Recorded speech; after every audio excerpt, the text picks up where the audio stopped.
Garrett, you've just pulled up a timeline of this. I'm glad that you have this to kind of give a better breakdown uh, there of how this all played out throughout the afternoon. Yeah, and here we are at 3:52, close to 4 p.m. 4:30 is when Tallahassee police were expecting to hear from them. We have been on the air now, or on streaming now, for about 3 hours, and been kind of learning as we go, along with all of you, what has kind of happened. 3:18 p.m., so about half an hour ago now, learning that the threat has been neutralized. Again, there have been differing reports, whether this was one shooter, two shooters, and as we talked about with Jamie just a few minutes ago, that word threat doesn't necessarily indicate one way or the other, but hoping for new details on that shortly. Joining us live now via Zoom is State Representative Anna Eskamani from Orlando. And Representative Eskamani, we appreciate you joining us this afternoon here on Fox 35 News Plus. Obviously, tragic circumstances as you join us here from Tallahassee this afternoon. Yes, thank you so much for having me. And it's a very difficult day here in the state capitol and in Tallahassee. And our hearts are with all of the impacted students and faculty and families at FSU. When we're here in Tallahassee, we are deeply embedded in the community. I have many amazing FSU interns. And of course, in Central Florida, as you mentioned, we are home to many FSU grads and FSU families. And it's just incredibly heartbreaking to do watching these updates, and my heart just goes out to every person who's impacted by today's tragic of gun violence. Representative, I'm curious. We had heard reports that at some point the folks were being asked not even to leave the Capitol. I'm wondering if you could kind of talk us through the impacts there, and how you learned of what was happening, and if there were any impacts or precautions that you know that you had to take at the Capitol complex. Yes, absolutely. I mean, for those not familiar with the layout of Tallahassee, it's a pretty small town. It's very tight knit. Whether you're an FSU a student or a FAMU student or you work in the Capitol, everyone sees each other. It's very neighborly, and it's a small town. So getting from one place to the other is not that difficult. When I have speaking engagements at FSU, it's a 5-minute drive down the street. And I've been to the student union many times working with the FSU SGA on different initiatives. And with that said, we were in back-to-back committee meetings this morning across the legislature and the House and the Senate. I heard about this tragedy walking out of my State Affairs Committee around 12 o'clock today. And it was a sergeant who manages security here in the complex with Capitol Police who notified me that there was a shooting at FSU. And the Capitol complex was also on lockdown. In fact, the exits were sealed, and only one entrance was allowed during this time. And of course, as someone who has many FSU interns, our first reaction was to check on everyone we know, to get safety confirmed, and to do what we can also from a mental health perspective, since we know this is a very scary and overwhelming time for everyone impacted. From there, of course, we're in close communication with FSU governmental affairs, with FSU faculty and students, and doing what we can to provide what comfort to students right now in the Capitol complex, because we have many. And it's just an overwhelming experience also to watch your peers who were on site during this, to hear their fear, their stories, to see how shaken they are. It's a ripple effect. You have the first layer of those impacted by trauma, but then it's a ripple effect for all the different layers of those that are connected to this tragedy today. And with that said, we had a meeting of the Democratic caucus as well, to check in with one another and see what we can do at a local level to respond to the health and well-being of our community members. As we know that there are impacted students at Tallahassee Memorial Hospital. You have the Civic Center, which is a meeting location for families to find their loved ones. And we're also sharing trauma-informed resources to try to address, again, this ripple effect of mental health concerns and stresses connected to such a tragedy. Yeah, I'd like to go into that a little bit if we can, because we have we talked about it a few minutes ago with John when he was in here. An entire generation that has grown up doing active shooter drills and those kinds of things, and and some saying they never thought this would happen. Others saying they may have thought, sadly, it would just be a matter of time until they had to deal with something like this. And so now that that there are so many students on this campus today who are many of them young people who will carry something like this with them for the rest of their lives. How do you address some of those impacts psychologically, and when it comes to witnessing something like this? Well, to your point, we have a generation of young Floridians and young Americans who have now lived through multiple incidences of gun violence. In addition to prevention trainings and gun drills, it's a very difficult environment to grow up in. And in fact, we have staffers and interns here in the legislature who survived and experienced Parkland and are now experiencing this shooting here at FSU. This evening, there was a scheduled event with a nonprofit called Mara's Voice. And for those who don't know this organization, it was started in honor of Mara, a young FSU student who was killed by gun violence at the Tallahassee hot yoga studio about 6 or so years ago. There was an event today with her sorority to honor her life and to uplift the importance of preventing hate and preventing gun violence. That event has now been canceled because of today's tragedy. So I provide those examples because we're in this environment where every day you walk out of your house, you're fearful that you may become a victim of gun violence. I think about it constantly, what I would do to protect those around me if I was the target of gun violence. And of course, the legislature has not taken leadership on this issue as it pertains to access to firearms. We have taken leadership on hardening of different institutions. And of course, there's then the Marjorie Stoneman Douglas School Safety Act, which put into place good positive provisions. The legislature is unfortunately trying to peel back. But on this mental health front, we need to continue improving investments to school safety, not just the hardening of our schools, but also the mental health of our schools. But there's a larger conversation I'm afraid we have to have about limiting entry to our college campuses, because Florida is a very wide open state. I'm a UCF graduate. You can walk on UCF's campus and be able to access classrooms and library and student union without having to present any type of identification. I think that's a preference. It's why we love our public universities, because they're community partners and they're accessible. But I do worry that if we're not going to provide thoughtful regulations on access to firearms, that the only other choice is to harden these institutions so they're harder to get into. But again, we don't want our students to ever feel like they're entering a confinement environment or prison environment to go to school. But if we can't address this easy access to firearms, then I'm afraid we don't really have other choices but to be preventative and access point. So it's definitely too soon to start debating policy, in the sense that we still don't even know what happened and who the perpetrator is and how many lives are impacted by this. I think it's important to pull back and have those details verified. But I can't help but think about just all the different tragedies we've had of gun violence and the trauma that inflicts on generations of young people, and just the lack of infrastructure we have to help young people in these situations. So we will do our part and our best to provide access to trauma-informed resources, and I will continue to advocate for school safety dollars, for mental health resources.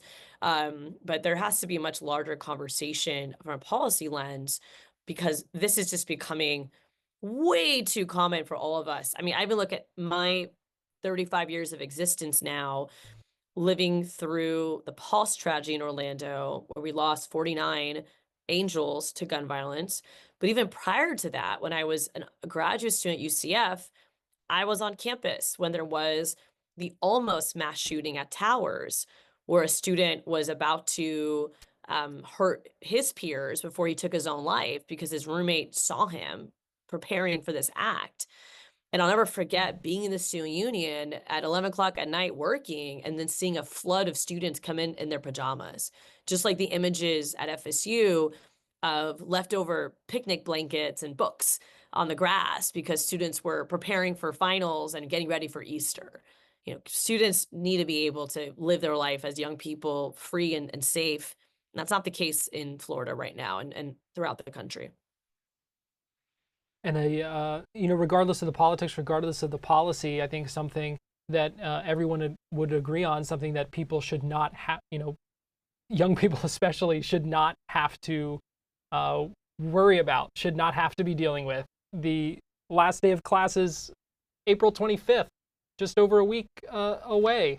And to be dealing with this on the Thursday before Easter, something that these students should not be having to deal with, and having to flee from a relaxing afternoon studying on the lawn, and leave the laptop and the books behind, and see those I think striking images that you refer to, something that shouldn't be. No parent should ever have to panic call their child. And we witnessed that here in the state capitol with many of our FSU interns having their parents call them and panic, their friends text each other and panic. That should not be happening in this country. It should not be happening in our state. It is everyone's worst nightmare, and yet it is our lived experiences. And there needs to be something that gives so we can actually pursue meaningful violence intervention, violence prevention, and gun violence prevention programs. And I don't see these as partisan issues whatsoever. I think FSU is a proud institution where we have in this legislature Republican and Democratic grads. In fact, our speaker is an FSU graduate. And we take so much pride in all of our state universities and colleges and just how phenomenal they are in building the next generation of leaders. But they can't do that if those leaders aren't safe. So we have to have some tough conversations about this. But I think the focus at this time must remain on those impacted, on honoring those that we've lost, ensuring that we provide support to the families impacted by this tragedy, raising money for those who are navigating what I assume will be medical expenses connected to this tragedy.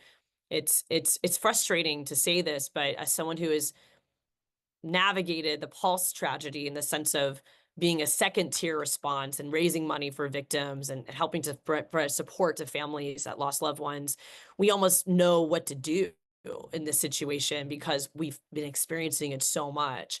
And that's not normal. No one should have to be an expert how to respond to a tragedy of gun violence. And yet in this country, so many of us are because we just experienced it so many times. Representative Eskamani, this is Marlisa Goldsmith here. Quick question for you. You brought up how frustrating this has been, right? It's mass shooting after mass shooting, events that continue to happen for us, continue to happen on these college campuses. You mentioned a little bit ago about Mara's Voice, the event that was supposed to happen today. When I was thinking about, something similar happening just a few years ago, and the person coming to speak about what happened today, at this point, what do you tell Floridians? I mean, you mentioned policy, but just to restore hope, for people to feel safe on college campuses, to feel safe letting their children leave home. I mean, at this point in time, as a new mother, I can't help but to think I just want to coddle my babies. I don't ever want them to leave because the world is a scary place. What do you tell Floridians at this point to kind of restore hope in humanity, if you will? Well, I appreciate that question, and I love your perspective as a mother as well. I think all of us at this moment need to hug our loved ones extra tight and need to be accessible to those in our life and be available to talk through this fear because you can't ignore it. It is an everyday experience for so many of us when we walk outside, not knowing if we're going to come back home just because of the prevalence of not just of gun violence, but also heated political rhetoric, of news coming out of the White House on different types of um, uh, actions of law enforcement. I mean, it's just one thing after the other that so many of our communities are navigating right now with question marks of where are checks and balances, where is a path forward, how do we navigate really uncharted territory. And I think what gives me hope, and I hope it gives others hope, is the fact that we have each other. And despite the act of dangerous individuals in today's act of gun violence and others' act of gun violence, that is not who we are as a country, is not who we are as a state. I mean, there are so many stories in every tragedy of brave people helping one another, of students helping students get up, of folks holding exit doors, of folks using themselves to protect their peers. I mean, for me, it's the courage to keep going is founded in those that have demonstrated some of the most brave acts in the face of complete unknowns. And that is what keeps me going. And I think it's so important for us to instill that same level of courage in our young ones and in the next generation, because we cannot let fear define us. And it's so important to continue to thrive, especially in the context of higher education. I mean, these are sanctuaries of learning, and this sanctuary today has been tarnished and it has been attacked and it is attempted to be destroyed.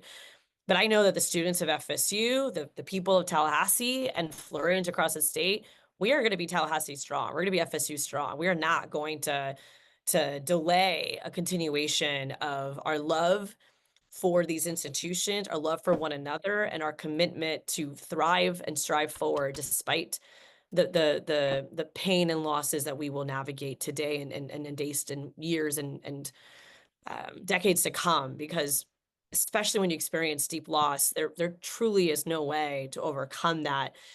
But I think what helps you move forward is the love that others will show. And it's very important for us to do that today and always.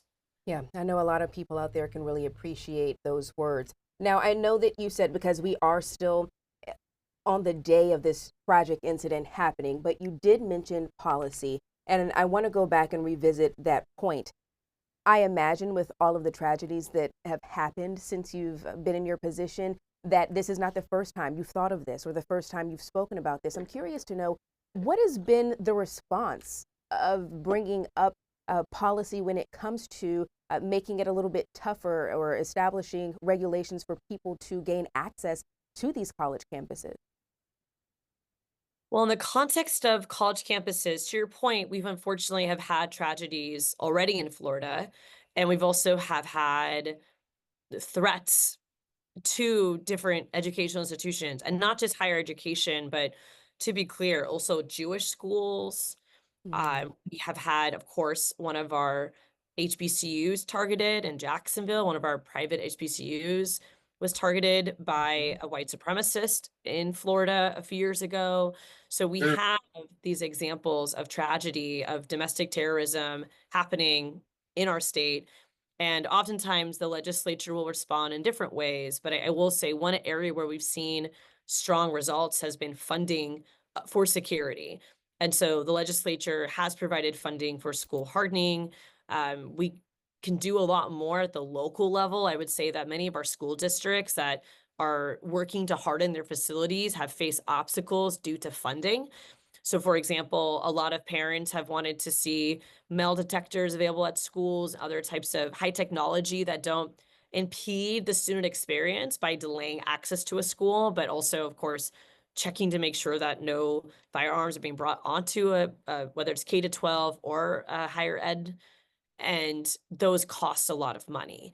So I do think that the initial conversation that is hopefully not partisan or hyper political really is just funding for security. We want to make sure that all of our institutions have the best camera technology, have the integration of AI to help with detection of violence. I mean, there's this cutting edge technology for security out there that has a price tag that we don't always enable our institutions to be able to afford. And I do think there needs to be investments in those types of resources for all of our school districts, especially in the context of what took place today.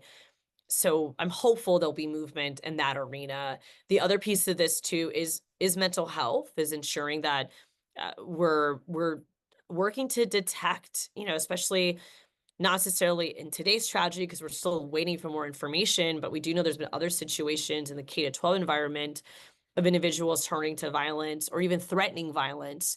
And oftentimes, if there was some sort of early intervention, that could have been prevented. And I do think investing in actual mental health resources, ensuring that our schools are equipped with social workers and counselors, that can go a long way too. And just detecting behavior that shifts to help be proactive and preventative in a young person turning to gun violence. I mean, there's still a lot of research to be done around incidents of gun violence, but unfortunately, there are trends that younger people, specifically younger men, are perpetrators of these tragedies, and you can't ignore those data points. And I do think that putting investment in mental health and well-being and ensuring that you have a reasonable ratio of counselor to students, which most of our school districts do not have right now, I think all of that can go a long way in helping to ensure that we're proactively attempting to prevent an escalation to violence in the first place. Last thing I'll ask you here, Representative Eskamani, and I appreciate you joining us. You've been generous with your time here with us this afternoon. But I'm just curious what your message is to those who have been impacted by this tragedy, and what you would say to them this afternoon. I would say that my heart is with you, and I'm so sorry for this deep loss and tragedy, and not just losing loved ones, but also in losing your sense of security and losing a sense of access to places that have historically been safe. But I also want you to know that you're not alone and that you have advocates that are right alongside you. And days, weeks, years after this tragedy is over, we will be by your side to ensure that you have the resources and support that you need, and hopefully can find power in that pain to pursue a purpose to ensure that this never happens again.